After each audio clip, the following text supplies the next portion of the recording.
นี่ก็ได้ของเขาน้อยข้ามไม่ตายนะกินแล้วเข้ากินข้าวนำเด้อมากินข้าวเดี๋ยวเจ้าชิมเมื่อแล้วลมมันหนาว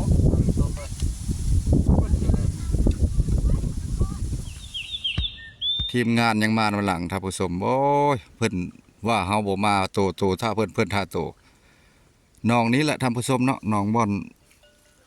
มาแปลงเว้าแหละตัวนี้แหละน้องอยู่ในใจกลางของหน่วยผาแต่ว่าป่าก็ยังหลายอยู่นำมันบ่ลึกตัวนี้ได้แม่นปากแป๋วนี่ตัวนี้ปากแป๋วเพิ่นสิออกมาในหลังเพิ่นว่าเนาะยามนั้นแหละมีแต่น้ำท่วมหมดพี่น้องน้ำท่วมหมดพุ่นละปลายอันเครื่องผ่าพุ่นละน้ำขึ้นพุ่นลงบ่ได้ดอกยามนะแต่ยามนี้แหละพอได้หากินอยู่แต่ว่าเอาแปลงท่าเพิ่นเอาแห่มาแล้วสิลงหากินว่าสิได้หลายส่ำใดยังทัดรอท่าทีมงานกำลังออกมาหลังเนาะ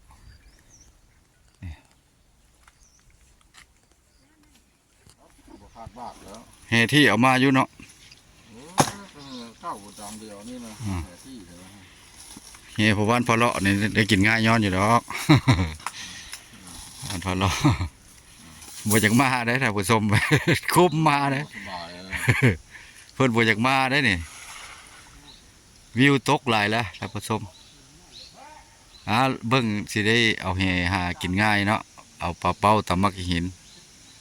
เพิ่นนับกันว่าสิได้หลายส่ำใดขว้างเฮาสิบ่ได้กินแล้วให้บ่ขว้างงม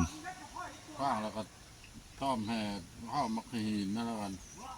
ตุ้มเมามันจะเป็นอะไรงมต้องเอายูตีมันเข้าชอบเดียวแล้วก็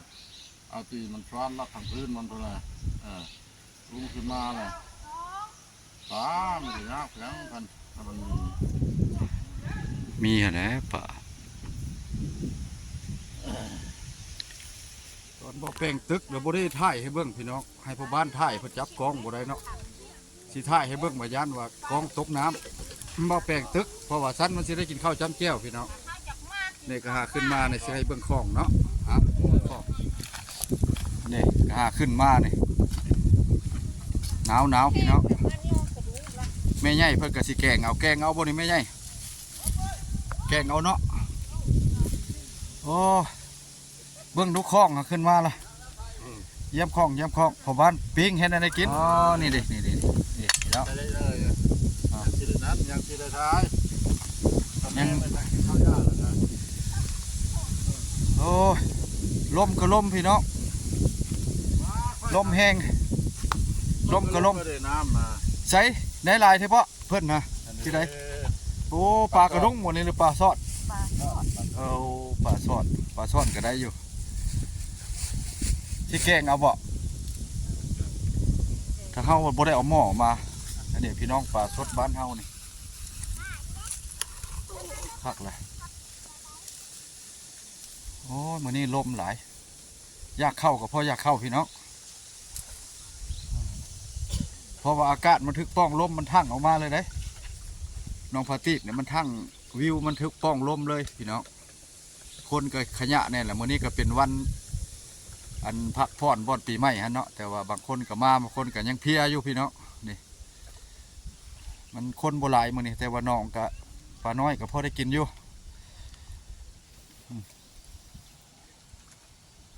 ผู้ซ่อนก็ซ่อนผู้แสะก็แสะเฮ็ดยังไงได้บ่สิได้ซ้ำแม่ตัวบ่ยันบ่ซ้ำแม่ตัวซ่อนยังได้กว่าอันนี้เราได้บางในคลองเราบางใหญ่นี่สิได้ป่าตัวฮะ ยันบ่ได้ซ้ำสิได้คลองเจ้าเนี่ยเนาะ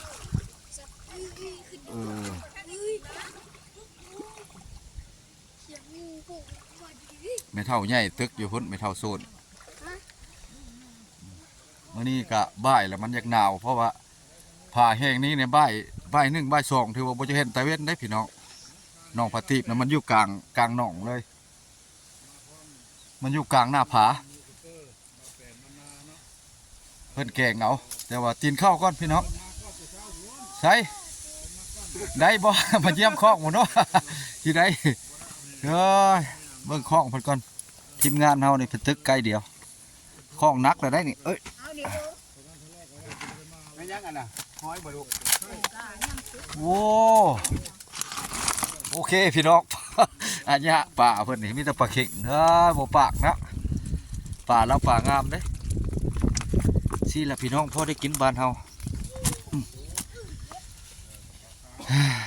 ปลาโน เออ ปลาใหญ่ปลาน้อย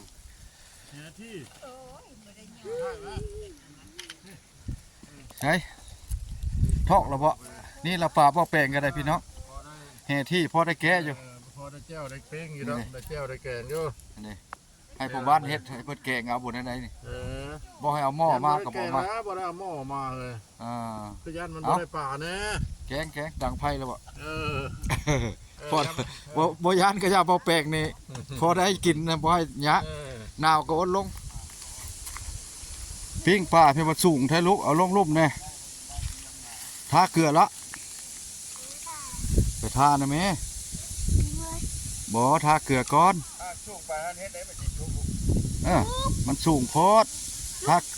ทาเกลือเนี่ยไว้ ตาบ่เกลือเพราะ โอ้กระทาล่ะ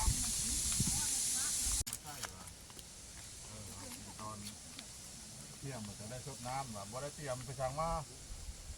บ่วงบ่ได้ถือถ้วยบ่ถืออาหารเฮ็ดอันนั้นบ่ได้แล้วเนาะตัดกระตุกกระตึกมานี่ล่ะเนาะดังไฟก่อน ดังไผเลยแกงเอาเนาะ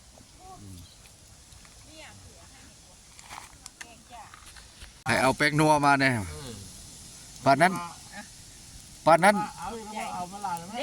ป่านนั้นไปถ่ายบ่อเกลือบ่ได้ประเทศใดไปถ่ายบ่อเกลือพุ่น ไปถือโทรนึ่งตะปีกายนี่ผู้ใดเห็นบ่ถืออยู่บ้านนั่นเด็กอะมันเอาไปยังบริเวณปลาล ล ง มแห้งและหนาวพี่น้องแกงเอาให้พ่อบ้านแกง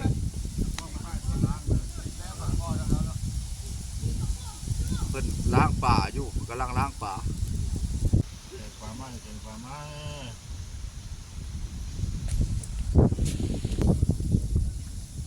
ว่าบ่ท่ากินแกงน้ำเดียว นี่กันแล้วกัน สองพ่อลูกเนาะ นี่กินเลย ถ้าเขายังแกงอยู่ ลาเว้ยมาไหน นี่ก็ได้ของเขาน้อยคำในตายนะ นึกอยู่แล้ว เข่าเข่า เจ้าสิเมื่อแล้ว ลมมันหนาวลมไป